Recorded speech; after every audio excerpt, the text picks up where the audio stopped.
What's up, guys? Welcome back to Newswave. Whew. Things for Sony right now have taken a turn.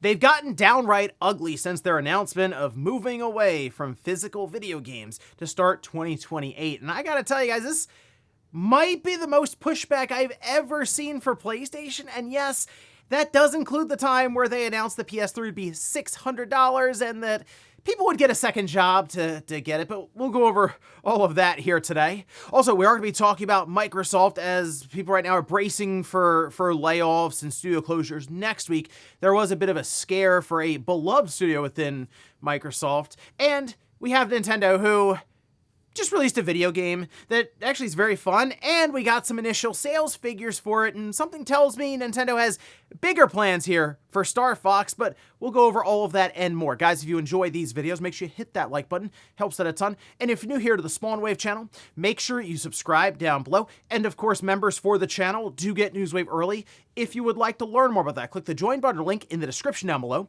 and we're going to start today with Rhythm Heaven Groove, which is out now, and I've kind of been looking at this game here and there. The demo was fun. It's the scenarios that they present are weird, but that's kind of part of the game's charm. However, reviews did go live for this game just ahead of its release, and we can see currently sitting at an 82 now. It's on 57 positive reviews, 5 mixed. There's 0 negative reviews at all. We take a look here at a few of the reviews. CG Magazine with a perfect 100 saying Rhythm Heaven Groove is not only incredibly fun, backed by an amazing soundtrack, but it's so unbelievably accessible. Practically everyone can play it. I did see a lot of praise around the accessibility for the game. Pocket Tactics gave it a 90, saying Rhythm Heaven Groove is a fantastic return to form from Nintendo and Sunko, filled to the brim with fresh beats and funny characters with plenty of modes to explore alone or with friends while you work on perfecting your skills. Now, I saw a lot of people happy with the RPG mode, so there's a lot of cool stuff coming out of, what's a $40 game. So Rhythm Heaven fans, I'm sure,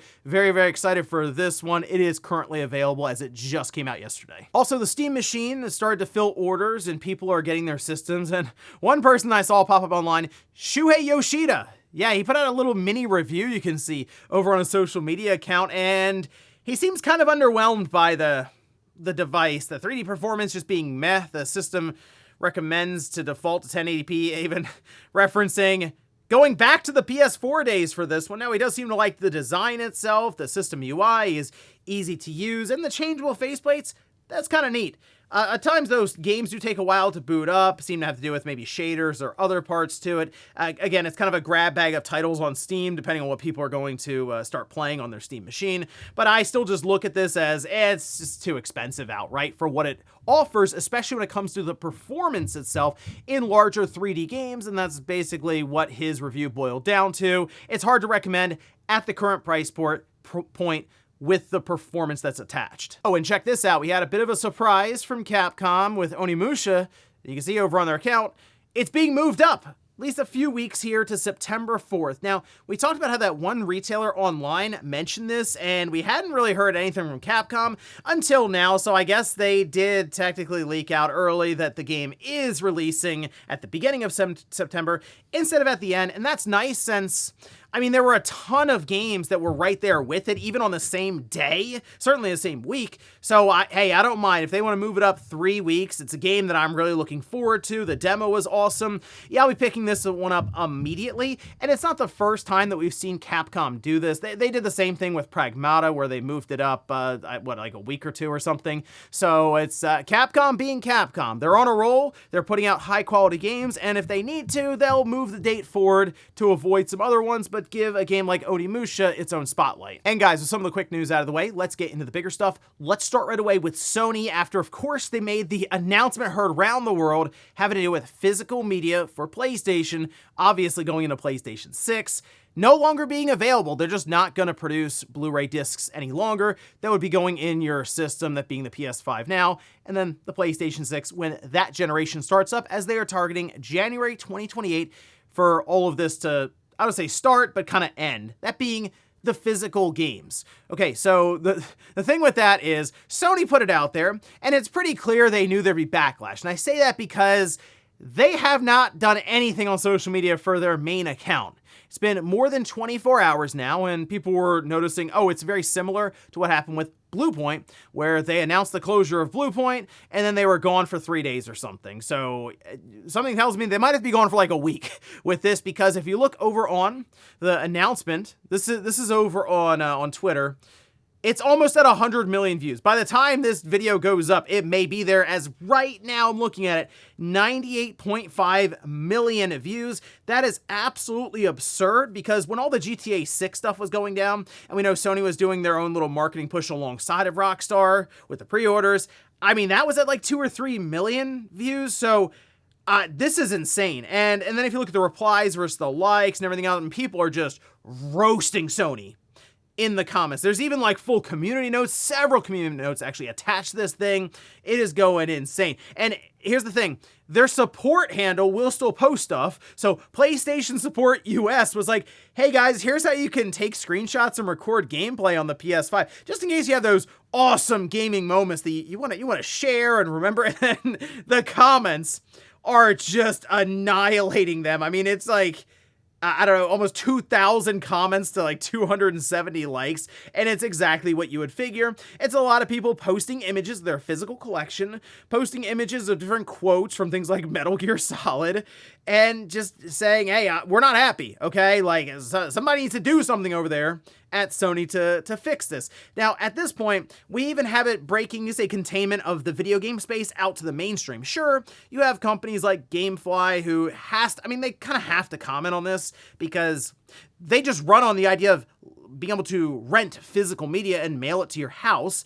I mean, they say, hey, they're committed to renting physical media, be it games or movies, until they are pried for the discs from our soft, moisturized hands. So they're not going anywhere. They're going to be here as long as they can. And then they just remind people that there is like, you can restart your membership for just $2.50. Not sponsored, but Gamefly, you should think about it, okay? We're around. Okay, KFC also did a whole thing on this with, will stop offering its physical format starting today. Its products can only be consumed through its app in fake PNG format. Again, I want you guys to realize it's KFC who's like roasting Sony with more than 3 million views on the joke. Domino's Pizza UK, more than 11 million views, saying in response to trends in the gaming industry, as of April 1st, 2027, Domino's UK will cease production of physical pizzas and shift the production of digital pizzas only. I also noticed that what Trevor Noah was talking about this on a social media account. Gene Park went on CNN and showed the entire video of him explaining how, yeah, this completely just benefits PlayStation and Sony and not the consumer at all. And he's absolutely correct. There is really like no benefit here for consumers. Like, I'm trying to think of anything. It's like none. All you're doing is removing, yes, an option from the marketplace. And he, I think, articulated that very, very well for just like the quick segment that he had on CNN. So that's what's happening right now, guys. It is out there in the mainstream. So many people are talking about this. I really have to wonder if Sony was like, okay, we're gonna get some pushback, but this is on a whole other level. So now people naturally are wondering, are they gonna backtrack on this?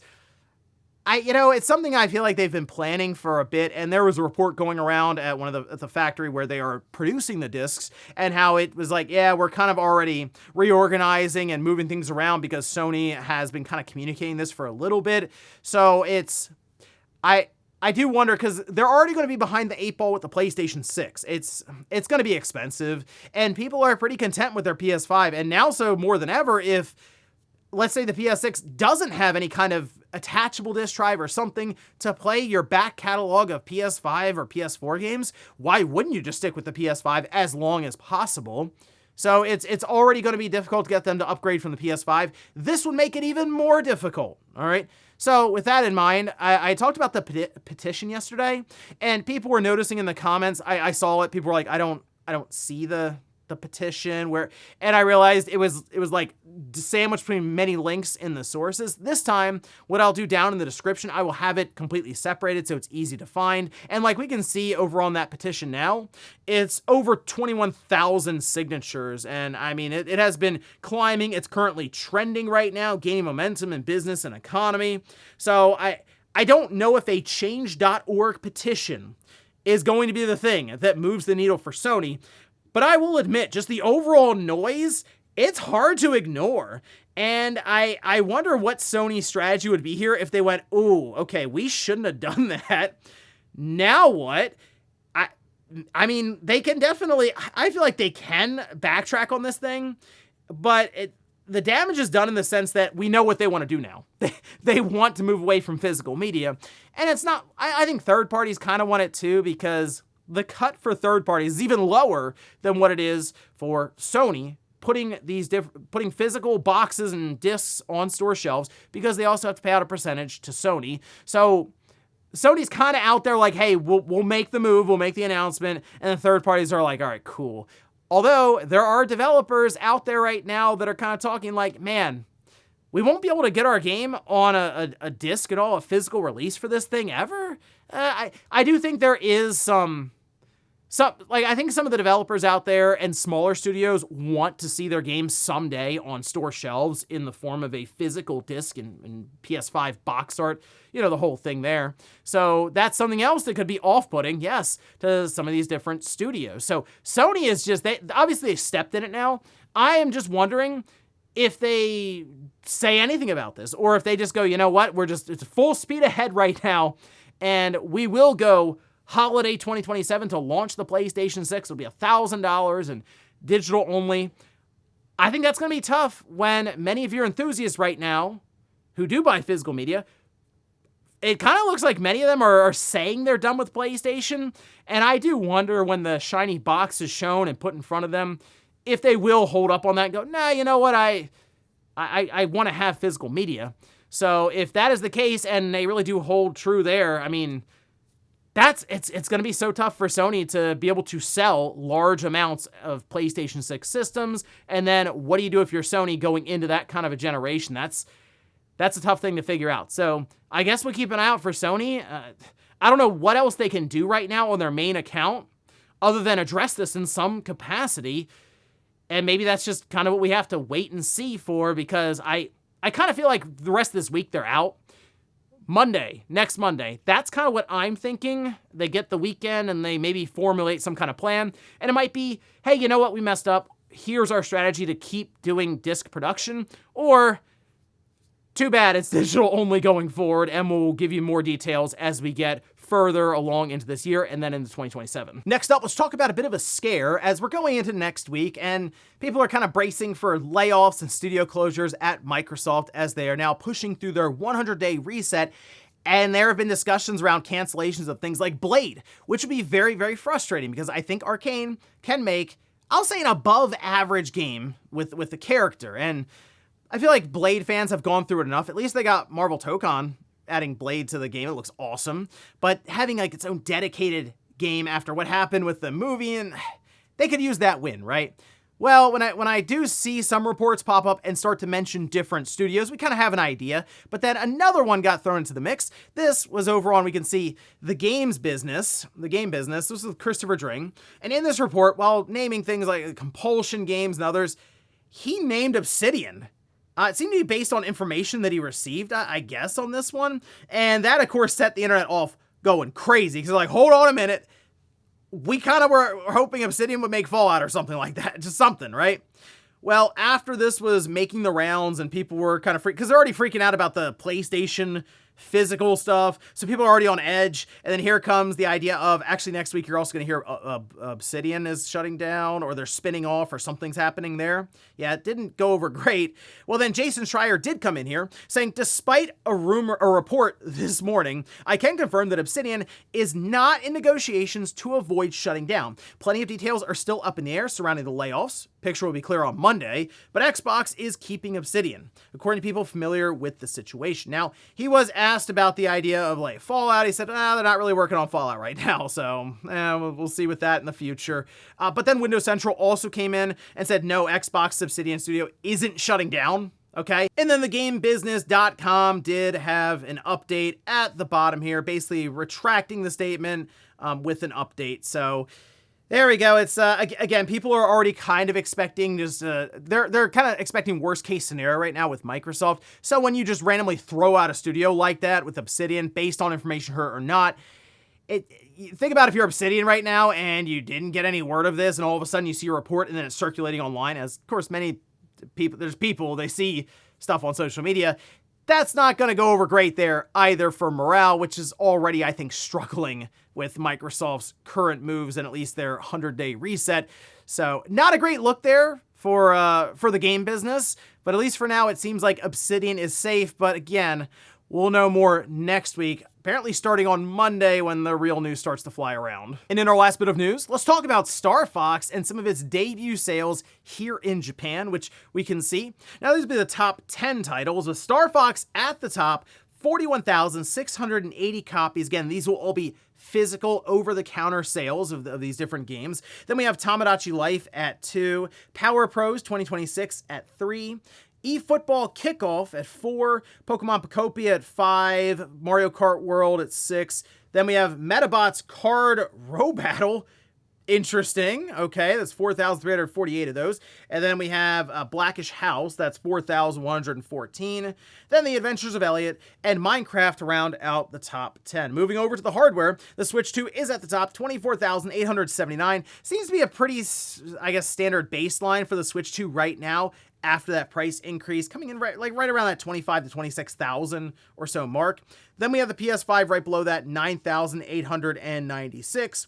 The Switch 1 is 7,068, and the Xbox Series 361. Now, we did have some comparisons here for different Star Fox games from the past. This is from Game Data Library, and we can see our Switch 2 release recently of Star Fox at the top there with the 41,000 figure. Below that, though, cleared Star Fox Zero without any issue, and you kind of hope so there, right? But then we have Star Fox 64 3D was 36,000, Star Fox Command at 27,000. Hey, shout out to the GameCube, though, coming through with Star Fox Adventures 133,000. I wonder if Nintendo got the message on that. I do think you could have a game that's similar to Star Fox Adventures and then still work in some of the R-Wing stuff as well, but kind of that 3D action adventure platforming game. I think that would work pretty well still with Star Fox. Now, then we have Star Fox 64, 75,595. And then, of course, Star Fox on the Super Famicom. That was 113,000 units. All this, of course, in Japan. And here's the thing. Everything before this basically didn't have the same kind of digital pull that you see for the Switch 2. So you take into account these are physical sales. Then there's an entire digital category for sales. So I think this is probably one of the top 3 biggest releases for Star Fox week 1. And because this is showing up early on for the Switch 2's life, this is a game that I'm sure will continue to sell very, very well. It's I think at a fair price point. I like the game quite a bit. It's a great time going through it because it's not a super long game. So I know people want games, I'm sure, that are like 20 or 30 hours. I don't mind a title that is shorter, but it sort of encourages you to play through it multiple times. And that's exactly what Star Fox is, because you're going to get different routes through the galaxy. And then you also have different achievements and medals and other unlockables there. And you have the tacked on multiplayer, which is just nice to see. It's not a live service multiplayer game. It's like, hey, this isn't like the biggest mode ever, but it's still fun and it's something you can do away from the single player. So visually speaking, I feel like it's the best we've seen on the Switch 2 so far, and it runs at 60 frames. So overall, very happy with this game, and it coming in at $60 right now. Physically, it's all in the cartridge. Digitally, it's $50. So yeah, easy to recommend there. Happy to see Star Fox doing well here out of the gate.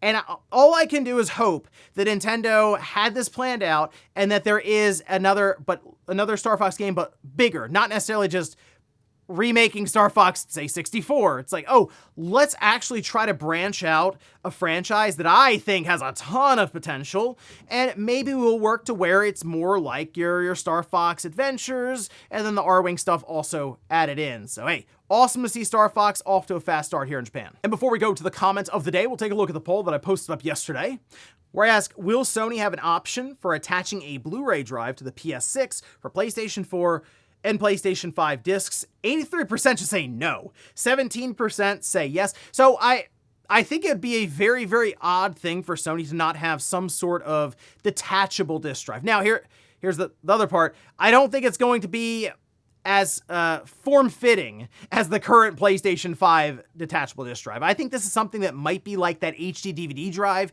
for the 360, where there's a cable that comes off the side, you plug it in, the external drive is more expensive than it needs to be, maybe like $100 or something, but it allows you to play your back catalog of PlayStation 5 and PlayStation 4 physical discs. And I think that's still kind of important for Sony to do, because they don't really want people to necessarily start fresh outright with the PlayStation 6 system. There'll be time in their mind to acclimate people to an only digital marketplace, but it's not day one, because people will come from a disc-based PlayStation 5.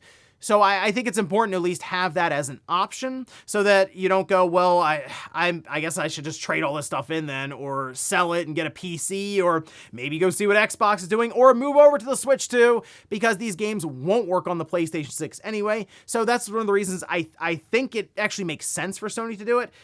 But after they get past that, maybe they'll stop producing if it's not selling well, or just after the PS6, that's kind of it. But who knows what the world looks like with the PS7. Right now, a lot of people are focusing in on current times as we head towards that fall 2027 release. And we'll finish up with the comment of the day, as you're seeing here. This is from Agent Smith, who says, I honestly hope their share price tanks. I've been a hardcore Sony fan for years, and this is what it comes down to. They don't want to provide options. They want to remove them, so we're all forced to a singular store. Yeah, so that all sounds great to investors, and so that's probably why their stock has, I think, ticked up a little bit. It's like a couple % or something. But with how people are screaming at Sony right now, again, we just talked about almost 100 million views, a ton of comments on their recent post, you feel like even investors go, wow, this is getting kind of rough out here. Maybe we should back off. No, they're like, oh, this is great. They're going to make more money because it's digital. And when people bring up the idea that, man, the shareholders and gaming getting too big, that is like one of the main problems for the industry, it's hard to dispute that when you see these kinds of results out of something that just in no way benefits the consumer or the gamer. And ladies and gentlemen, that's gonna do it here for Newswave. If you enjoyed this video, guys, hit that like button. If not, hit the dislike. Leave comments down below about everything we talked about here today. If you missed yesterday's Newswave, I'll leave it up here in a card. Or maybe you want to hear more about this entire PlayStation physical media situation that's going crazy online. Ryan and I did an entire Click R3 podcast last night going over it, and I'll leave that right below. Thanks guys for watching, and I'll see you next time.